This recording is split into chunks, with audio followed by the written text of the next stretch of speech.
영광 올려드립니다. 네. 사랑과 능력과 은혜를 풍성하게 이 시간 부어주시기를 간절히 바라고 축복합니다.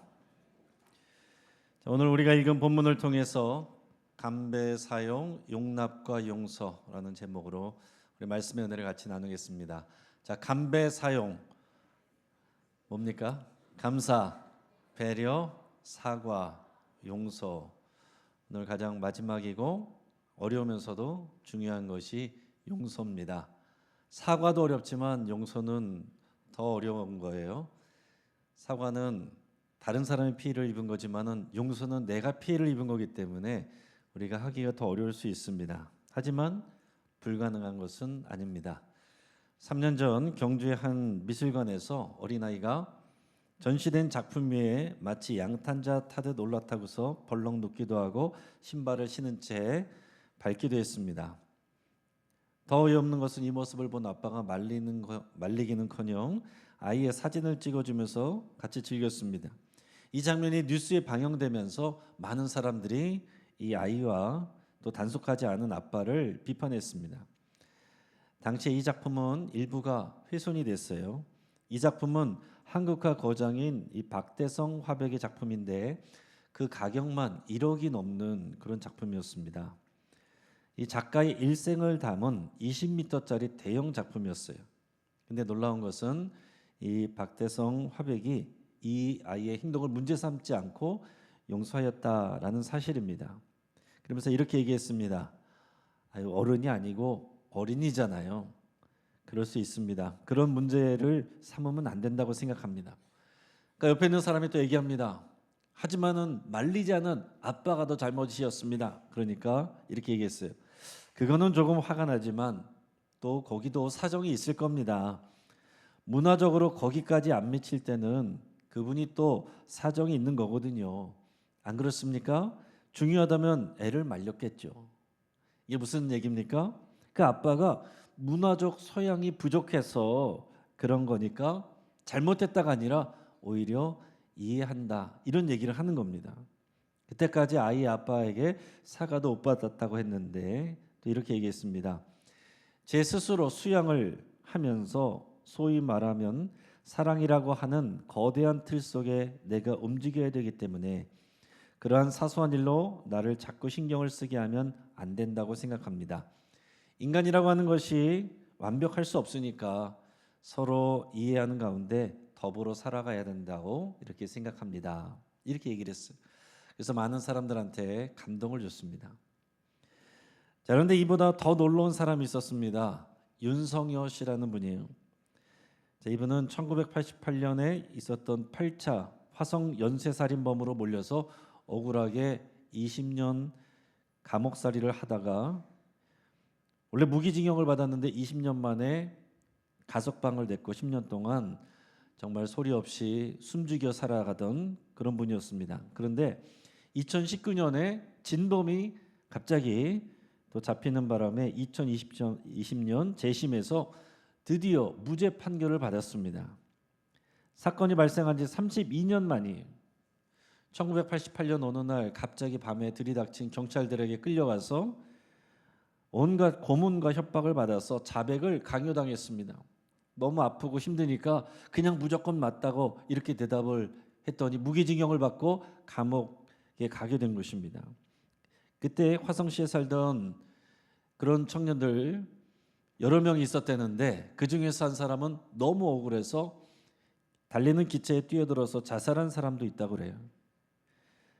자, 이렇게 누명을 벗게 됐는데 그렇게 범인을 잡았다고 했던 형사들은, 경찰들은 특진도 하고 잘 먹고 잘 살아왔습니다.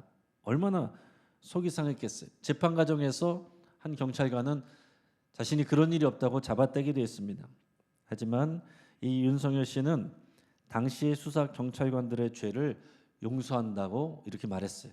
그러니까 감옥에 있을 때 가톨릭 신앙을 갖게 됐는데 감옥 안에서 2번이나 성경을 필사를 했대요. 그래서 성경을 쓰다가 보니까 용서하라는 말이 많이 나오더라는 것을 보면서 자신이 마음에 용서해야겠다 이렇게 생각을 했다는 겁니다. 그래서 이 뉴스 시간이, 사건 사고를 다루는 뉴스 시간이 굉장히 은혜 넘치는 시간이 된 적이 있었습니다. 자, 여러분 보십시오. 믿음이 없는 사람도 사랑을 얘기하고 경제적 손해가 봤음에도 불구하고 자기 수련을 하면서 너그럽게 남을 용서를 했습니다. 20년을 억울하게 옥살이한 평범한 사람도 성경을 읽으면서 가해자들을 용서했습니다. 여러분, 우리 그리스도인들은 어떻게 살아야 되겠습니까? 우리 그리스도인들에게 있어서요, 용서는 선택사항이 아닙니다.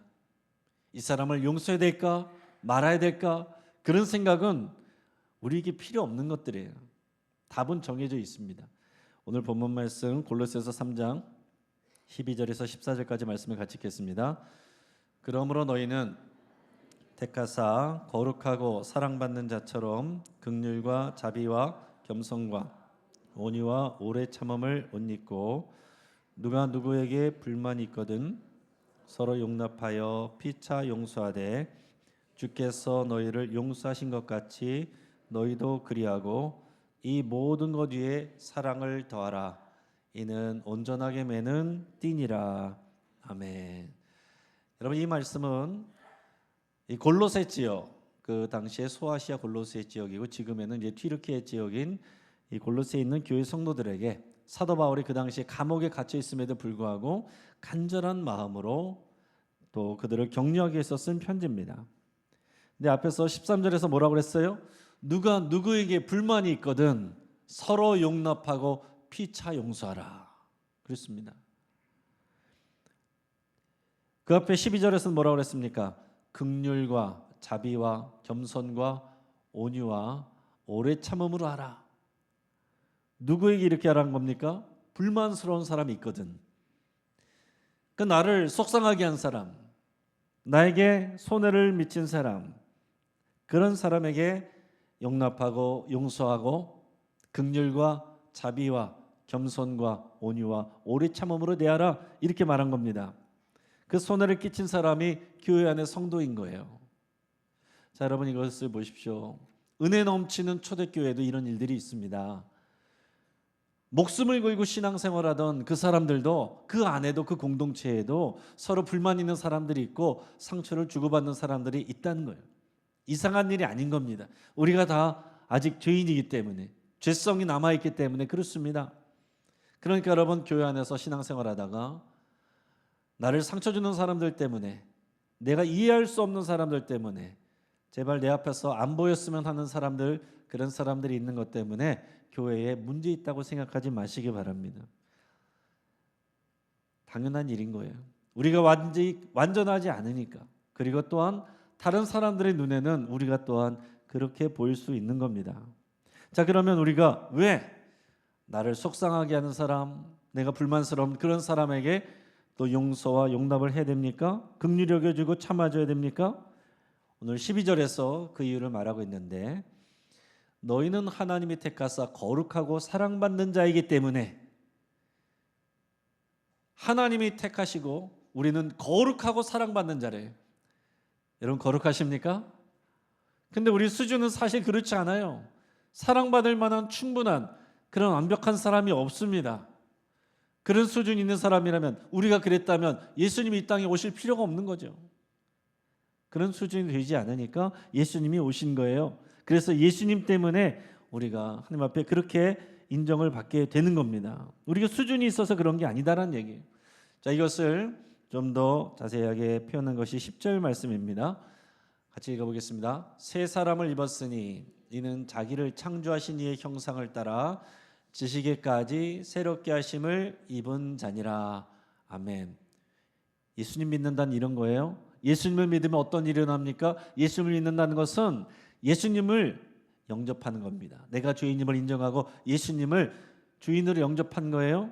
그럼 어떻게 된다고요? 우리가 새로운 사람이 됐다. 새로운 사람이 됐다는 것은 새 옷을 입었다는 거예요. 새 사람으로 옷 입었다는 거예요. 그 새 사람이 바로 예수 그리스도입니다. 예수 그리스도로 옷을 입었으니까 우리의 모든 지식과 생각과 가치관까지 새롭게 되는 겁니다. 근데 우리는 그게 잘 안 느껴져요. 이걸 믿음으로 하는 거예요. 예수님 믿고 나서는 이제는 내 성격도 그대로고 내 기질도 그대로고 내 생각도 그대로지만 나는 예수 그리스도로 새 옷을 입었으니 이제 예수님의 생각과 예수님의 가치관으로 예수님의 시선으로 모든 걸 판단하고 결정을 하는 겁니다. 그게 여러분 믿음 생활이에요. 처음엔 잘 안 되죠. 우리가 새로운 옷, 안 입던 옷, 예수 그리스도라는 옷을 입었어요. 거추장스럽고 어렵습니다. 여러분 밖에 나가서 우리가 예수님 믿는다는 거 드러나면은 여러분 불편하잖아요. 그래서 예수님 안 믿는 척 할 때도 있잖아요. 그러나 여러분 우리가 점점점 예수님을 닮아가는 거예요. 처음에는 어색하지만 닮아가는 것입니다. 안 그런 것 같지만은 예수님께서 우리를 그렇게 만들어 가시고 인도해 가시는 거예요. 그게 우리 신앙생활이고 신앙생활의 성숙입니다. 그런 예수 그리스도의 생각과 성품을 닮아가는 거죠. 그게 어떤 거라고 그랬어요? 그분의 긍휼하심, 자비로우심, 겸손하심, 온유하심, 오래 참음, 이런 것들을 우리가 닮아간다는 거예요. 우리가 안 그런 것 같지만 조금씩 닮아가고 있습니다. 또 우리가 남을 용납하고 용서해야 될 이유가 있습니다. 13절에 보니까 주께서 너희를 용서하신 것 같이 우리가 그 은혜로 이미 용서를 받았습니다. 우리가 하나님 앞에 영원히 죽을 수밖에 없는 죄인이었는데 우리 주님께서 우리를 자비와 긍휼과 겸손과 온유로 오래 참아 주셨기 때문에 예수 그리스도 때문에 우리가 구원을 받았어요. 용서를 받았습니다. 그렇기 때문에 우리가 남을 용납하고 용서할 수 있다라는 거예요. 여러분 우리 신앙생활의 중심이 뭡니까? 예수님이고 예수님이 이 땅에 왜 오셨습니까? 십자가에서 죽기 위해서. 십자가가 우리 신앙생활의 중심이에요. 십자가는 뭐예요? 십자가의 죽음으로 하나님 무엇을 하셨습니까? 우리를 용서하셨어요. 십자가는 하나님의 용서입니다. 우리 하나님은 용서하시는 거 쉬운 게 아닙니다. 그냥 없던 걸로 하자 그렇게 할 수가 없는 분이에요. 우리 하나님은 공정한 재판관이시고 그런데 완전히 거룩하신 분이시기 때문에 우리 죄는 하나님 앞에 크게 보이고 그것을 못 본 채 할 수 없는 우리 하나님이십니다. 여러분 더러운 사람들한테는 웬만한 것은 괜찮아 보이죠. 이 정도면 괜찮지, 이 정도면 깨끗하지, 그렇습니다. 여러분이가 집에서도 어때요? 다 청소를 해놨어도 구석구석에 보면은 먼지가 다 있습니다. 이렇게 보면 다 깨끗한 것 같은데 커튼을 열고 햇볕이 들어오면 먼지가 보여. 온통 먼지가 날아다니는 것이 보입니다. 여러분 오늘 예쁘게 씻으시고 화장도 하시고 이렇게 예쁘게 하고 오셨지만은 의학적으로 보면은 한쪽 손만 해도 세균이 150종류 6만 마리가 산대요. 근데 인간의 작은 죄도 이런 것들보다 훨씬 더 더럽다라고 말씀하시는 게 공정한 재판관 하나님이십니다. 자, 그런 하나님이 우리 죄를 그냥 없다고 못 본 척할 수가 없어요. 그래서 반드시 이 죄값을 치러야 되는데 우리는 그 죄값을 치를 수 없습니다. 그래서 예수님이 우리 대신해서 십자가에서 죽으셨어요. 그 십자가에서 죽으신 것, 그것은 결국 뭡니까? 하나님을 향한 우리를 대신한 사과예요. 하나님께 드리는 사과. 그 십자가를 보시고 하나님이 우리를 용서를 주십니다. 그래서 비로소 하나님과 화해가 일어나고 화목한 관계가 회복되는 거예요. 그러니까 십자가는 다시 말하지만 뭐라고요? 십자가는 하나님을 향한 사과이고 우리를 향한 하나님의 용서입니다. 우리의 예배가 이거예요. 우리의 예배가 사과와 용서입니다. 구약시대 예배는 제사였습니다. 구약시대 제사를 어떻게 드리라고 그랬어요? 율법에 보면 사람들이 자기가 기르던 짐승을 가져옵니다. 다 그동안 지은 죄들이 있어요. 내 죄가 있으면 다 죽어야 됩니다. 피 흘림이 없으면 죄사함도 없어요. 근데 내가 죽을 수 없으니 내 짐승에 내 죄를 고백하고 대신 죽게 하는 거예요. 자기가 직접 내가 기르던 그 양을 죽이고 피를 내고 또 각을 뜨고 그러면 레위인이 제사장이 제단 위에 올려서 태웁니다. 그러면 죽어서 피 흘리고 죽는 짐승을 보면서 무슨 생각을 해야 돼요? 저게 나다. 내가 저렇게 죽어야 되는데 나 대신 죽는 거다. 그러면 제사장이 그 피를 받아가지고 지성소로 나갑니다. 그러면 그 피를 보고 하나님이 용서를 주시는 거예요. 이게 제사예요.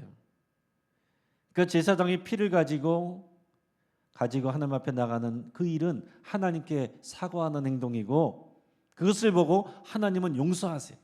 그러니까 용서는 누가 하는 거예요? 하나님이 하시는 일입니다. 그러니까 용서는 신적인 행동이에요. 대단한 일이고 놀라운 일입니다. 아무나 할 수 있는 게 아니에요. 근데 이 신약 시대에 와서는 달라졌습니다. 신약 시대에 와서는 더 이상 우리가 제사를 드리지 않아요. 여러분, 오늘 우리가 예배하는 것을 제사라고 말하지 않습니다. 가톨릭은 미사, 그것을 제사라고 말하지만 우리는 그냥 예배예요. 왜냐하면 이미 제사는 예수님이 제물이 되셔서 단번에 드리셨기 때문에 우리는 제사를 드리는 게 아니고 기뻐하며 하나님 앞에 예배를 드리는 겁니다. 자, 하나님께서 예수님의 피를 보고 용서를 주신 거예요. 그렇기 때문에 우리는 오직 예수 그리스도를 믿고 예수 그리스도 안에서만 하나님의 용서를 경험하게 됩니다. 자, 달라진 건 뭐예요? 우리는 이미 2000년 전에, 2024년 전에 예수님이 이 땅에 오셨고 십자가에서 내 죄를 대신하셨고 용서를 이미 이루셨어요. 이미 용서가 먼저 있고 그 다음에 믿음으로 받는 겁니다. 순서가 바뀌어버렸어요. 그게 은혜입니다. 그래서 구약시대는 죄 용서를 받기 위해서 제사를 드렸지만 우리는 이미 죄 용서를 받았기 때문에 하나님께 감사하고 찬양하는 게 예배입니다. 그래서 오늘 이 시대에 우리의 예배는 잔치인 거예요. 기뻐하지 않을 수가 없는, 감격하고 기뻐하는 이 잔치입니다. 그러니까 여러분, 주일 예배 때 나와서 이렇게 인상 쓰고 있으면 절대 안 되는 거예요. 이 은혜를 알면 인상을 쓸 수가 없어요. 그 감사와 감격과 기쁨을 준비해서 오는 겁니다. 그러니까 여러분, 우리가 남을 용서한다, 이것은 신적인 행동이고 그것은 삶의 예배가 되는 일입니다. 하나님께 영광이 되는 일이에요. 자, 용서란 게 뭡니까? 이 용서란 말을 한자로 풀어보니까 용자는 얼굴 용자, 받아들일 용자입니다. 용서할 서자는 풀어보면은 같을 여자에다가 마음 심자를 쓰고 있어요. 그러니까 이것을 종합해서 우리 성경적으로 해석을 하면은 너와 나 그리고 우리 모두가 하나님의 같은 자녀이고 같은 얼굴임을 마음으로 받아들이는 것, 이게 용서입니다. 다시는 보지 말자, 이런 건 용서가 아니에요. 우리는 어차피 똑같은 죄인이야, 똑같은 하나님의 자녀야. 그것을 받아들이는 게 그게 용서예요. 그리고요, 또 중요한 게 여기 있습니다. 용서는 그 사람을 위한 일이 아닙니다. 그 사람을 위한 일이 아니라 나를 위한 일이에요. 여러분, 이것을 잘 기억하셔야 됩니다. 실제적으로 그래요. 여러분 생각해 보세요. 용서받지 못한 사람은 잘 삽니다. 하하호호 신나게 생각도 안 하고 잘 삽니다. 근데 상처받은 사람은, 용서하지 못한 사람은 어때요? 맨날 그거를 끌어안고서 속상해하고 힘들어하고 나만 상처받고 어려워해요. 그러니까 이 용서의 일은 자기를 위한 일이다라는 얘기예요. 앨런 파튼이라는 작가는 이런 말을 했습니다. 마음에 깊은 상처를 입었을 때 상대를 용서하지 않으면 우리는 줄곧 거기에 매달려 살게 된다. 불경에도 이런 말이 있습니다.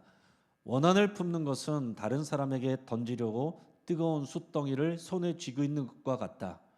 화상을 입는 것은 바로 자신인 것이다. 자, 예수님은 이렇게 말씀하셨습니다. 너희가 사람의 잘못을 용서하면 너희 하늘 아버지께서도 너희 잘못을 용서하신다. 내가 남을 용서하면 그 은혜가 누구에게 온다고요? 나에게 오는 거예요. 나를 위한 일입니다. 스탠퍼드 대학의 용서 프로젝트를 운영하는 심리 상담학자 프레드 러스킨 교수란 분이 있습니다. 이분이 책에서 이런 얘기를 했어요. 상처받은 영혼에게 필요한 것은 용서의 기술이다. 상처받은 사람의 치유를 받으려면 반드시 용서를 배워야 된다는 얘기예요. 그래서 용서란 나를 상처 입힌 사람의 무도한 행위를 그저 참고 견디는 것이 아니다. 과거를 자유롭게 흘러가도록 놓아주고 현재를 치유하기 위해 내가 내린 선택, 그것이 바로 용서다. 이렇게 얘기를 했습니다. 그리고 용서하지 못한 마음을 어떻게 비유하냐면 이렇습니다. 이런 공항에 가면 관제탑이 있잖아요. 관제탑은 여기 앉아서 뜨고 내리는 비행기들을 다 이렇게 조정해주고 해주는 사람들이 이 관제탑에 있는 사람들입니다. 앞에는 스크린에 뜨고 내리는 비행기들의 모습이 있어요. 근데 다른 비행기들은 안전하게 다 내렸는데 비행기 한 대가 내리지 않고 계속 공중을 선회하고 있습니다. 뭔가 문제가 생겼는지 내리라고 착륙해도 괜찮다고 하는데 내려오질 않아요. 그래서 관제탑에서는 난리가 났습니다. 소동이 일어났습니다. 자, 이것을 상상해 보라는 거예요. 우리의 마음이 공항이고 우리가 이 관제탑에 있는 사람들이에요. 이 하늘에서 돌아다니는 비행기는 뭐냐면은 우리의 울화예요. 울화 비행기가 내리지 못하고 계속 돌아다니고 있다는 거예요. 그럼 어떻게 됩니까? 우리 마음의 하늘을 그 울화 비행기가 다 차지하고 있어요. 모든 연료를 거기에 다 소모하고 있습니다. 스트레스를 받습니다. 나중에는 폭발 사고도 일어날 수 있는 거예요. 그러니까 우리 마음에 있는 울화가 해결되지 않고 계속 돌아다니게 내버려 두면 모든 에너지를 거기에 빼앗기게 되고 스트레스 받게 되고 그것이 언젠가 폭발하는 사고로 이어질 수 있다. 그런 얘기예요. 그러니 반드시 용서의 기술을 배워야 된다. 사회학자가 한 얘기입니다. 우리 한국 사람들만 갖고 있는 특별한 병이 있죠. 이게 뭐예요? 화병. 이게 의학사전에도 공식으로 등재된 그런 말입니다. 화병. 내가 해결되지 않고 그것을 어디에 말하지도 못하고 혼자 끙끙 앓는 게 화병인데 그것이 오래되고 계속되면 뭐가 됩니까? 한이 됩니다. 한. 우리나라의 정서의 대표적인 한이잖아요. 한 많은 이 세상. 근데 여러분 생각해 보십시오. 한 맺힌 그리스도인,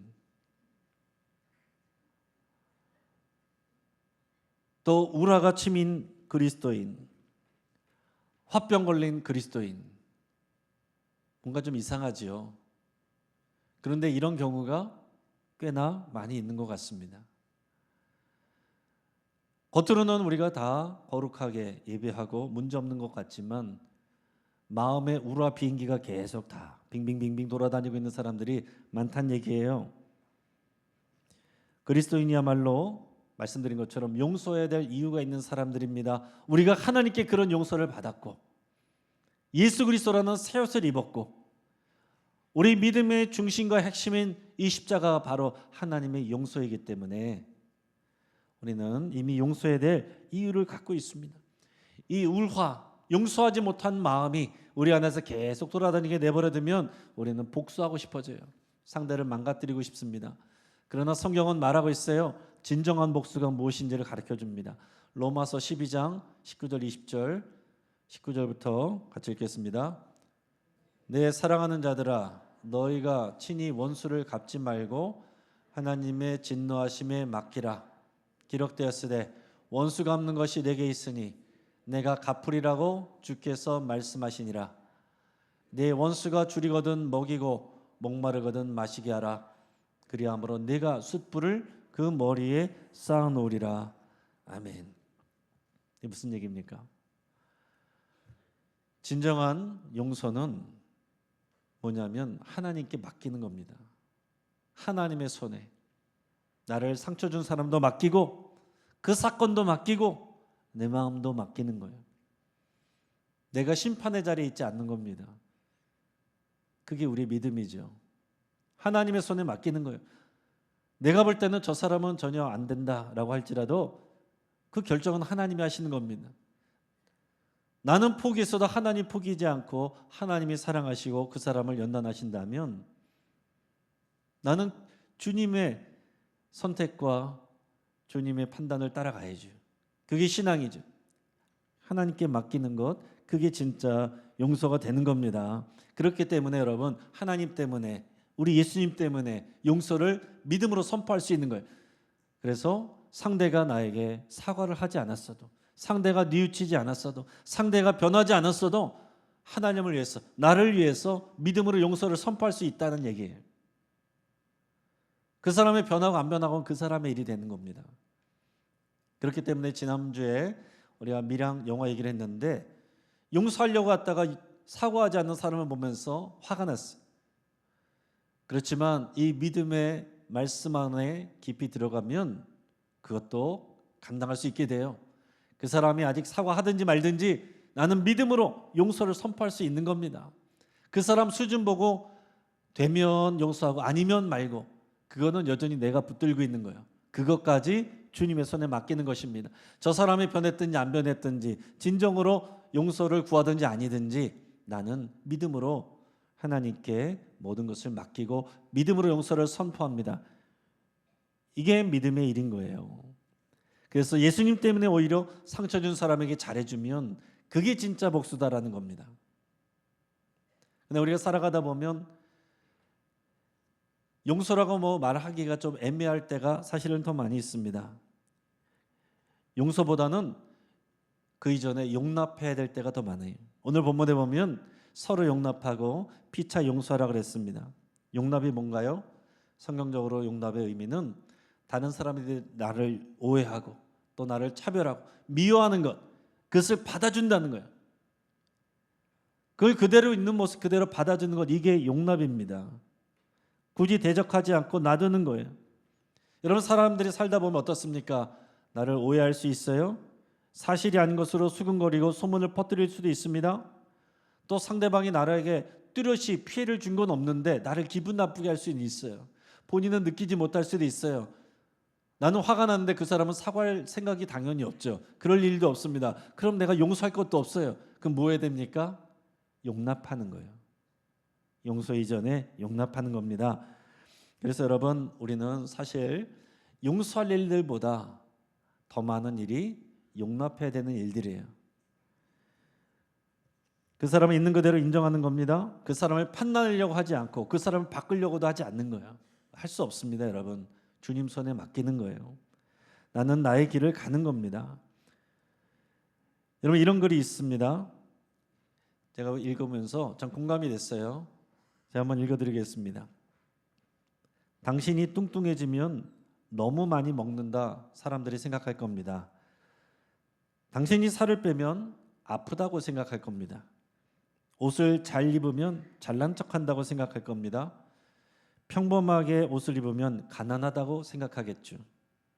당신이 진지하다면 지루하다고 여길 테고, 당신이 재미있다면 유치하다고 생각할 겁니다. 솔직하게 말하면 무리하다고 생각할 겁니다. 여러분이 싱글이라면 외롭다라고 생각할 겁니다. 당신이 성공했다면 거만하다고 여길 거고, 당신이 힘들어하면 게으르다고 생각할 겁니다. 당신이 솔직하면 순진하다고 생각할 것이고, 당신이 정직하지 않으면 믿을 수 없는 사람이라고 생각할 겁니다. 당신이 인생에서 무엇을 하든지 사람들은 항상 당신을 비판할 겁니다. 정말 그렇죠? 그러면서 이 글의 마지막 결론이 뭐였냐면, 그러니 다른 사람들을 신경 쓰지 말고 당신이 행복해할 만한 일을 하십시오. 그게 결론이었어요. 그러나 오늘 이 앞의 내용을 그대로 공감하고 받으면서 저는 결론을 오늘 본문에 의해서 다르게 내립니다. 그러니 다른 사람들을 주님의 손에 맡기고 용납하십시오. 그리고 하나님이 기뻐하시는 일을 하십시오. 여러분, 이게 그리스도인들의 신앙의 결론입니다. 이게 굉장히 어려운 것 같지만 꼭 그렇지도 않아요. 우리 이해되지 않는 사람들, 부딪히는 사람들, 그런 말과 행동과 상황과 사건이 있을 때 이렇게 생각하는 겁니다. 우리 같이 한번 읽어보겠습니다. 그럴 수 있지. 그럴 만한 상황이 있겠지. 저 사람도 하나님이 사랑하시고 다듬어 가시는 중이지. 시간이 걸려도 하나님이 다듬어 가시겠지. 나름대로 잘하려고 하는 의도였겠지. 표현은 다르지만 결국 인정해달라, 사랑해달라는 말인 거지. 나도 그렇지. 마지막이 제일 중요합니다. 나도 그렇지. 여러분, 이게 용납이에요. 이걸 받아들이면 하나님 손에 맡겨드릴 수 있고, 그게 용서입니다. 그 위에 사랑의 띠를 더하라. 모든 것을 완전하게 하는 띠라고 그랬어요. 그러니까 사랑하면 모든 율법이 다 완성이 됩니다. 사랑이 참 어렵죠. 사랑하는 여러분, 특히 내가 불만스러운 사람들, 나를 힘들게 하는 사람들 사랑하는 일 어렵습니다. 용서하는 것도 쉽지 않습니다. 그러나 그 전에 용납하는 것도 어렵지만 불가능하진 않아요. 우리가 예수 그리스도의 옷을 입었기 때문에, 이미 은혜를 받았기 때문에 예수님처럼 생각하고 예수님을 따라가십시오. 내 일이 아니고 하나님의 일이라고 하나님 손에 여러분 맡기십시오. 그럼 여러분의 마음이 치유되고 세상에 줄 수 없는 하나님의 평강이 여러분들을 붙들어 주십니다. 그렇게 여러분이 변화되면 다른 사람이 변화되고 공동체가 변화됩니다. 그 역사의 주인공 되시기를 주의 이름으로 축복합니다. 여러분 이 시간 같이 한번